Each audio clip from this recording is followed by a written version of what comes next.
Hi students, welcome to SR academy.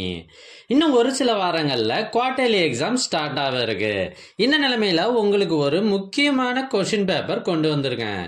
இது என்னன்னா, ஏற்கனவே ஒரு மாவட்டத்தில் நடைபெற்ற original question paper, quarterly exam original question paper. இதில் இருக்கிறது எல்லாமே ரொம்ப ரொம்ப முக்கியமான கொஷின்ஸ். அதனால வீடியோவை கடைசி வரை ஸ்கிப் பண்ணாமல் பாருங்க.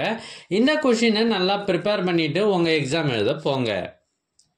எங்ககிட்ட பல்வேறு மாவட்டங்களில் ஏற்கனவே நடைபெற்ற quarterly exam original question papers சுமார் 40க்கும் மேலே இருக்கு. இது எல்லாம் உங்களுக்கு வேண்டுமா? அதுக்கு நீங்க செய்ய வேண்டியது, முதல்ல நம்ம சேனலை சப்ஸ்கிரைப் பண்ணுங்க. அதுக்கப்புறம் கமெண்ட் ஓபன் பண்ணுங்க. ஃபர்ஸ்ட் கமெண்ட்ல உங்களுக்கு தேவையான லிங்க் இருக்கு. ஒருவேளை இந்த லிங்க் உங்க வாட்ஸ்அப்புக்கு வேணும் அப்படின்னா நீங்க ஸ்கிரீன்ல தெரியுற இந்த நம்பருக்கு வாட்ஸ்அப் மெசேஜ் பண்ணுங்க. உங்களுக்கு கொஷின் பேப்பர்ஸ் வாட்ஸ்அப்பில் அனுப்பி வைக்கப்படும். தேங்க்யூ.